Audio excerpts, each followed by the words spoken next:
Hey everybody, Joshua Heston. Of course, I am editor-in-chief of State of the Ozarks. I'm also, we're working with Branson U and connecting with a lot of people associated with the city. We are here in City Hall in Branson with the one and only Marshall Howden. Marshall, how are you? I'm doing good, man. Oh, I'm glad. I'm digging the shirt. Thanks, man. It's, this is PFI. it shows up good on camera. You're outshining me, which I like. And and this is the first time that we've really got a chance to sit down and visit since you won an election. Yes, sir. Yes, sir. Well, and it's funny because, I feel like you and I have been in some ways on the journey together in a lot of ways. We've worked together a lot over the years. My Song of Hope organization has worked very closely with State of the Ozarks. Yes.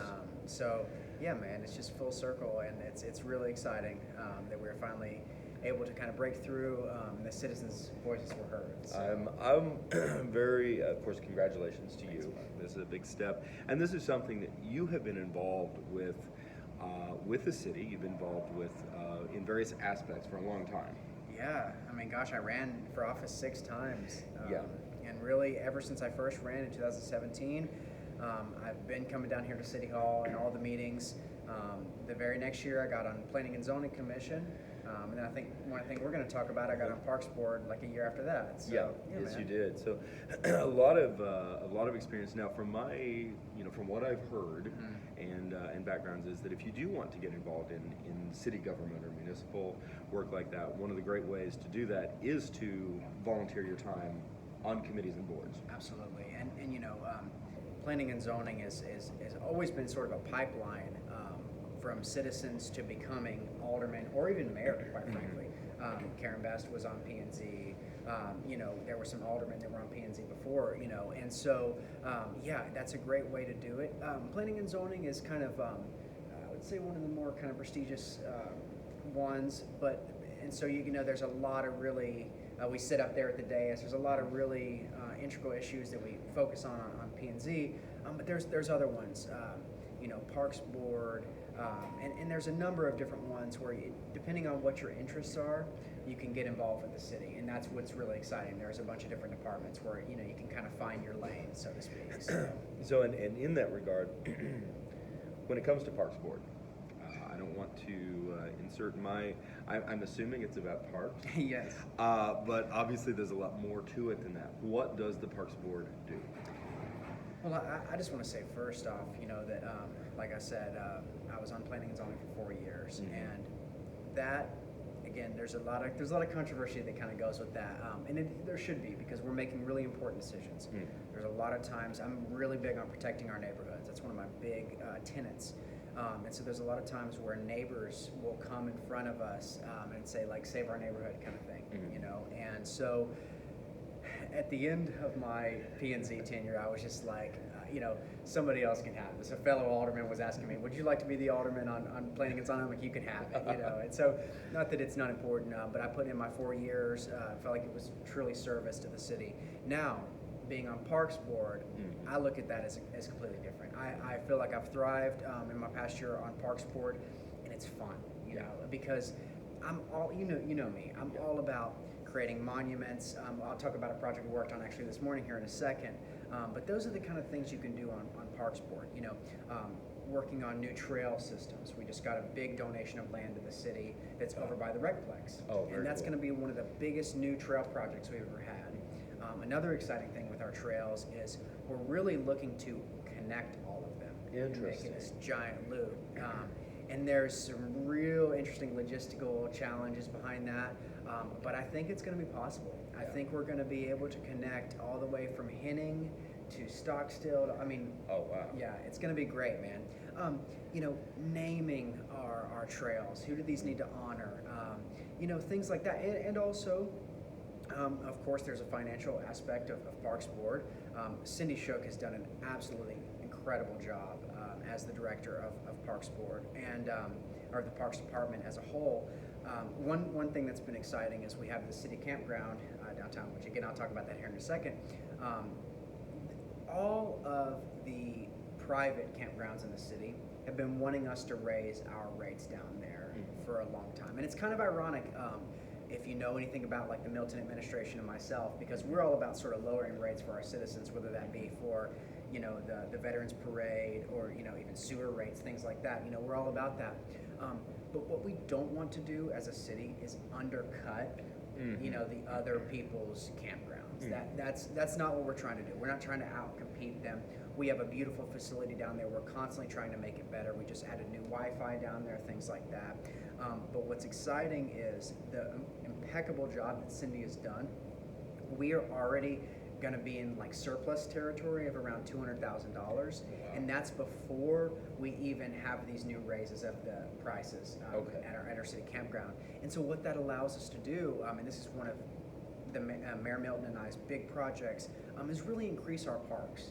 And not just increase like a number of them, but make them a lot better, suitable for our citizens, because there's so much talk, and you see it on the big Branson Facebook pages and stuff about, you know, there's too much focus only on our tourists, you know, and tourism is the lifeblood of our economy. It's everything that we are, but we can't forget our actual local citizens at the same time. That's a good point. And the parks is a perfect place to make sure that their quality of life is still maintained, and things like that. So I want to because I mentioned a couple times, I want to briefly talk about what we did this morning. Yes.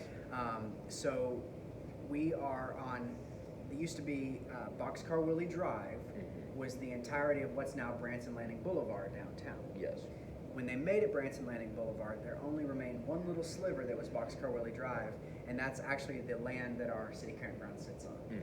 So we created a plaque for Boxcar Willie. We had it installed on the side there. The mayor and I filmed a video kind of dedicating it this morning. And so, you know, it goes to a lot of what I've always talked about.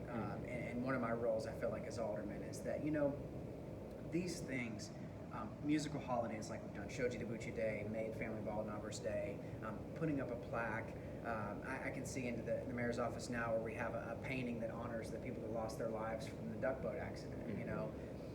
Things like this, messaging, you know, being storytellers, especially in Branson, Missouri, and in the Ozarks, as you know, where stories are vibrant and so important, can really direct sort of the mood of the city, the feeling of our citizens, and it can be really important. So that's a long roundabout way to say a few things that we do on Parks Board, but also you know, how important it is. And I'll say this too, you know, in the past year of serving as the mayor's ambassador to the shows, I was a member of the Parks Board, and I almost, in some ways, I sort of acted like the alderman in some ways, you know, on Parks Board, even though I wasn't yet, because I was always bringing stuff from the mayor, bringing stuff.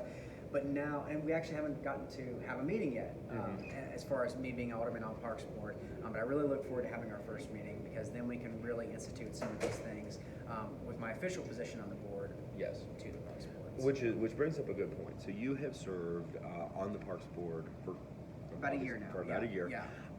But not as alderman. Now you are an alderman in Ward I. And how has that role changed? Well, it's interesting because we're no longer, there's a lot of talk.